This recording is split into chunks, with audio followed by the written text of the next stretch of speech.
bien, pasamos a configuración interna del corazón. Vamos a empezar a ver lo que encontramos en el interior de cada cavidad. Así que empezaremos por la aurícula derecha. La aurícula derecha se localiza a nivel del tercer cartílago costal derecho, es decir, que también forma el borde derecho del corazón. Si vemos acá, la aurícula o el atrio derecho va a recibir sangre de la vena cava superior, va a recibir de la vena cava inferior y también del orificio del seno coronario. En su configuración interna podemos hacerle un pequeño corte a la aurícula derecha y poderla abrir como un libro, y así poder ver su interior. Así que para eso empezamos a describir que encontramos los músculos pectinados. Estos músculos pectinados están en las paredes de la aurícula derecha y también en su orejuela derecha. Luego tenemos la cresta terminal, que es aquella que se extiende desde la vena cava superior hacia la vena cava inferior. Y también presenta una ligera elevación que se denomina tubérculo de Lower. Luego tenemos esta pared que se denomina tabique interatrial, cuya función es separar la aurícula derecha de la aurícula izquierda. Además, encontramos un detalle muy importante que es la fosa oval. La fosa oval es un vestigio del foramen oval. ¿Eso qué significa? Que en la etapa embrionaria esta fosa oval era un orificio y se llamaba foramen oval. Ese foramen oval comunicaba la aurícula derecha con la aurícula izquierda, pero después del nacimiento esta fosa, este agujero, este foramen se cierra por una membrana y como consecuencia o como cicatriz queda denominado fosa oval.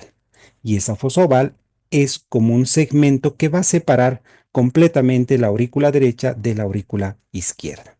Entonces, repito que la fosa oval es un vestigio embrionario, que es como una cicatriz que antes indicaba que era una comunicación interauricular, ¿no? Y después del nacimiento ya se considera una fosa oval. Luego tenemos el orificio de la vena cava superior y el orificio de la vena cava inferior. Este orificio de la vena cava inferior se caracteriza porque es una válvula, porque tiene una válvula llamada la válvula de Eustaquio, que se va a localizar a nivel del quinto cartílago costal. Luego presenta el orificio auriculoventricular o atrioventricular derecho, que también va a estar formado por la válvula tricúspide, que es la que comunica la aurícula derecha con el ventrículo derecho. Luego encontramos la orejuela derecha, que es semejante a una oreja, es un pequeño saco muscular cónico y su función es para incrementar más la capacidad de la aurícula derecha. Luego encontramos el orificio, un orificio muy importante que es el orificio del seno coronario, que este está localizado entre el orificio atrioventricular derecho y el orificio de la vena cava inferior. Entonces, este orificio del seno coronario es uno de los principales porque va a recoger toda la sangre venosa del corazón y se la va a llevar a esta aurícula derecha. Muy bien, y finalmente estos espacios que están entre las venas cavas se denomina el seno, los senos de las cavas. Bien, pasamos al ventrículo derecho. En este ventrículo derecho vamos a poder encontrar una ligera elevación como un cono, lo cual se denomina cono arterioso o también llamado infundíbulo. ¿Para qué sirve? Cuando la sangre llega de la aurícula y pasa al ventrículo derecho, esa sangre, el momento que está saliendo hacia la arteria del tronco pulmonar, va a chocar en el cono y lo desvía para conducir la sangre hacia la arteria del tronco pulmonar. O sea que su función del cono arterioso es conducir la sangre hacia el tronco pulmonar. Luego tenemos la cresta supraventricular, que es aquella que va a estar entre el cono arterioso y las trabéculas carnosas del corazón. También su función es desviar la sangre para que pueda ingresar hacia el tronco pulmonar.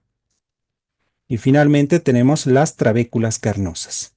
Acá no se pueden apreciar muy bien, pero para eso les muestro esta otra imagen y así es como se verían las trabéculas carnosas del corazón, ¿no? Estas trabéculas carnosas están en toda la pared de los ventrículos, ventrículo derecho y ventrículo izquierdo, por si acaso. Entonces, sus paredes están revestidas de este músculo que se llaman trabéculas carnosas. Luego tenemos acá las bases de las cúspides. Es decir, las cúspides, acuérdense que en el lado derecho tenemos tres cúspides o valvas, por lo cual se denomina en conjunto válvula tricúspide, ¿no? Y así es como veríamos en este lado, ¿no? Entonces ahí podemos ver las valvas que están por acá, donde se van a insertar en el anillo. Bueno, y finalmente tenemos dos agujeros importantes. Este es el orificio de la arteria del tronco pulmonar y este es el orificio aurículo-ventricular. Y entre estos dos orificios existe una pequeña separación de 2 centímetros. Bien, y más arriba nos encontramos con esto que es la valva o válvula semilunar pulmonar. Esta generalmente se caracteriza porque está a nivel del tercer cartílago costal izquierdo y es el orificio, la entrada para que pueda iniciar la arteria del tronco pulmonar. Y finalmente lo que ya habíamos indicado, ¿no? Esta parte es el orificio atrioventricular derecho o llamado tricúspide, que este está a nivel de los espacios intercostales 4 y 5. Bueno, ¿cuánto es su diámetro? Su calibre aproximadamente permite la entrada de 3 puntas de los dedos. Imagínense, la punta de 3 dedos ingresan dentro de ese orificio y ese es el calibre o el diámetro que tiene. Y así es como se vería. Entonces, ahí podemos ver, este sería la valva anterior, valva posterior y la valva septal, que en conjunto se llamaría válvula tricúspide. ¿No? Y así cuando se abre, pues ahí se introducen la punta de 3 dedos dentro, ¿no? Y luego se cierra, se abre, se cierra, ¿no? Esa es la función que tiene. Se abre para que pase la sangre de la aurícula hacia el ventrículo y luego se cierra, ¿no? Entonces la función es abrir y cerrar. Para este mecanismo también que es la sístole y la diástole, ¿no? Recordarán. Bien, esa es la válvula aurículo-ventricular derecha o tricúspide. Bien, seguimos. Cuerdas tendinosas. Las cuerdas tendinosas generalmente estas se van a originar, si ven la pantalla, cada cuerda tendinosa se va a originar en el vértice de estos músculos que se llaman músculos papilares.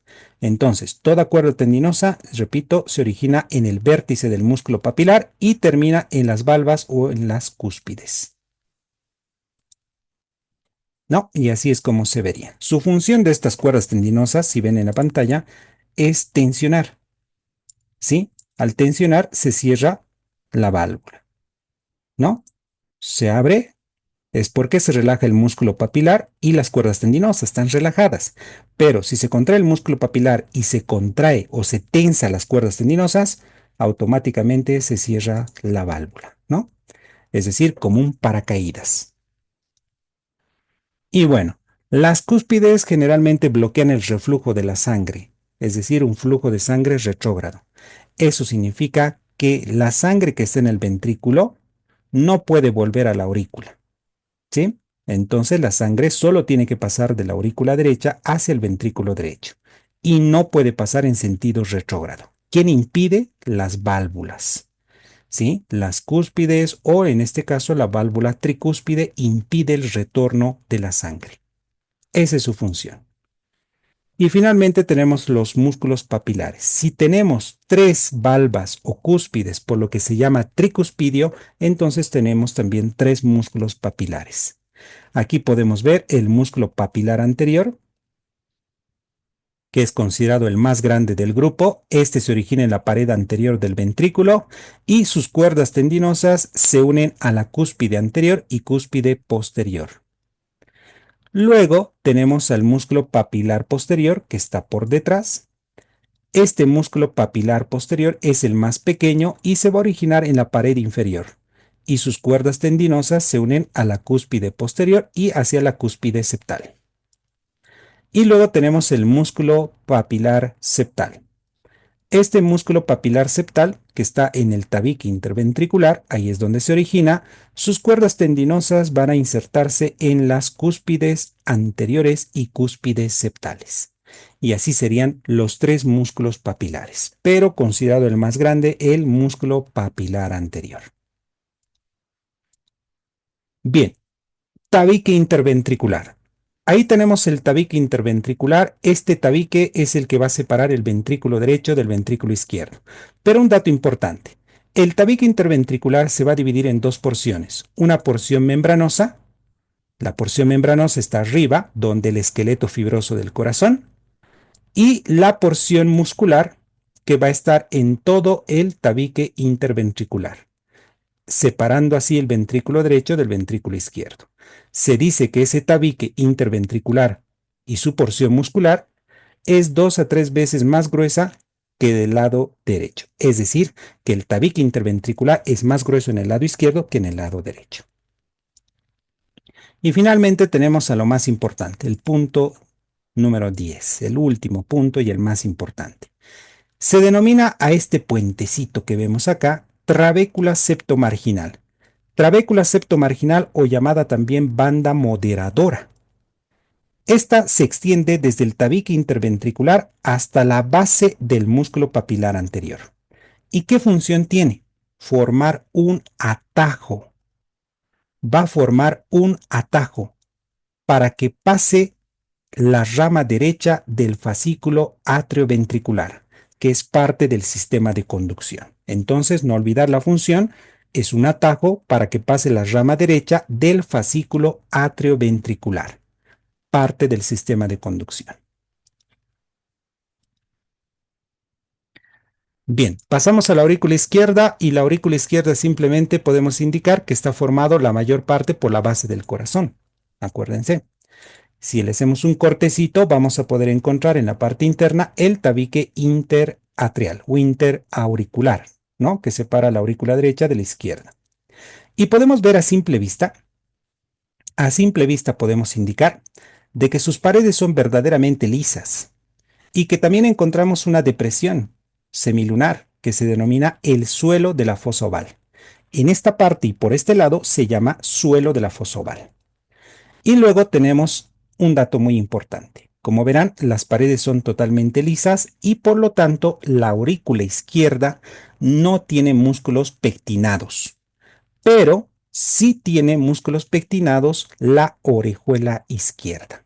La aurícula no tiene pectinados, pero sí su orejuela izquierda, ¿no? Como pueden ver, ahí se puede visualizar sus músculos pectinados.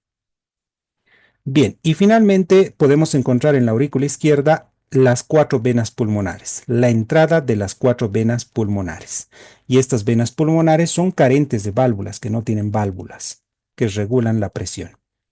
Y finalmente recalco que las paredes de la aurícula izquierda se caracterizan por ser lisas y ser un poquito más gruesa que la aurícula derecha. Bien, y también encontramos en esta parte el orificio atrioventricular izquierdo, ¿sí? O el orificio aurículo-ventricular izquierdo que va a formar la válvula mitral, ¿no? Bien, pasamos al ventrículo izquierdo y en el ventrículo izquierdo podemos indicar que este ventrículo izquierdo forma el vértice del corazón, el borde izquierdo a nivel pulmonar y forma la mayor parte de la cara diafragmática, pero sobre todo el ventrículo izquierdo forma el vértice del corazón. Las paredes se consideran que son 2 o 3 veces más gruesas que del ventrículo derecho. ¿Por qué las paredes son más gruesas en el ventrículo izquierdo? Porque necesitan más fuerza de contracción, porque la contracción que tenga este ventrículo izquierdo hace que la sangre pueda impulsar y salir con más fuerza por la arteria aorta y distribuir al resto del cuerpo. Entonces necesita tener más fuerza y por eso sus paredes son más gruesas, 2 a 3 veces más que del ventrículo derecho. Ahora, vamos a encontrar también trabéculas carnosas. Pero las trabéculas carnosas, en este caso en el ventrículo izquierdo, son más delgadas y más numerosas que las del ventrículo derecho. Luego tenemos acá un pequeño espacio que se llama el vestíbulo de la aorta, que es aquel que va a conducir hacia el orificio aórtico. Luego también encontramos dos músculos, los músculos papilares. Acuérdense que en este lado tenemos la válvula mitral, en el lado izquierdo. Entonces, si son dos, entonces tenemos que tener dos músculos papilares. Músculo papilar anterior, que está en su pared anterior, y músculo papilar posterior, que va a estar en la pared posterior del ventrículo izquierdo. Y finalmente vamos a encontrar a este orificio, que es el orificio o llamado anillo semilunar aórtico. Este anillo semilunar aórtico es aquel que va a estar formado por tres válvulas, ¿sí? Tres válvulas. Entonces tendríamos las válvulas del lado derecho, el lado izquierdo y el lado posterior. Aquí vamos a poder visualizar mejor. Ahí tenemos, esta sería la válvula semilunar aórtica. Entonces, esta válvula semilunar aórtica se divide en tres, una derecha, una izquierda y una posterior.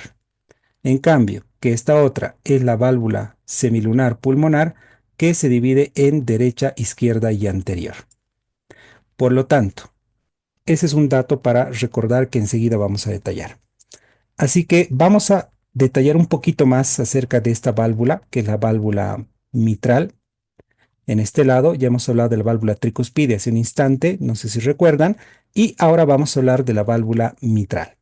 La válvula mitral se caracteriza, ¿por qué? Porque tiene dos cúspides, cúspide anterior y cúspide posterior. Y así en conjunto se llama válvula mitral. La válvula mitral es aquel que va a localizarse en la parte posterior del esternón, es decir, a nivel del cuarto cartílago costal izquierdo. ¿Sí? Y al tener pues dos cúspides o valvas, también va a presentar dos músculos papilares, ¿no? Anterior y posterior. Bien, su función es de igual forma cerrar y abrir. Abrir para que entre la sangre de la aurícula izquierda hacia el ventrículo izquierdo. Y luego cerrar, ¿no? Abrir y cerrar. Su diámetro también nos permite introducir la punta de tres dedos, ¿no? Como calibre en este caso. Bien, y ahora sí nos vamos a esta válvula que es importante, la cual habíamos indicado, la válvula semilunar aórtica. Esta válvula semilunar aórtica se localiza posterior, es decir, en el lado izquierdo del esternón a nivel del tercer espacio intercostal.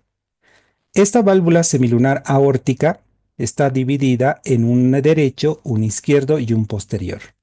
Válvula semilunar aórtica. Y de acá es donde va a salir el inicio de la arteria aorta. Bien, para acabar, estas válvulas semilunares que vamos a detallar ahora, podemos indicar que son dos válvulas semilunares, válvula semilunar pulmonar y válvula semilunar aórtica. La válvula semilunar pulmonar está formada por una anterior derecha-izquierda y de acá sale el origen de la arteria del tronco pulmonar. Y esta otra es la válvula semilunar aórtica, que se divide en derecha-izquierda y posterior. Y de acá sale la arteria aorta. Ahora, cada válvula pulmonar o aórtica, repito, está conformada por tres valvas que forman válvulas semilunares.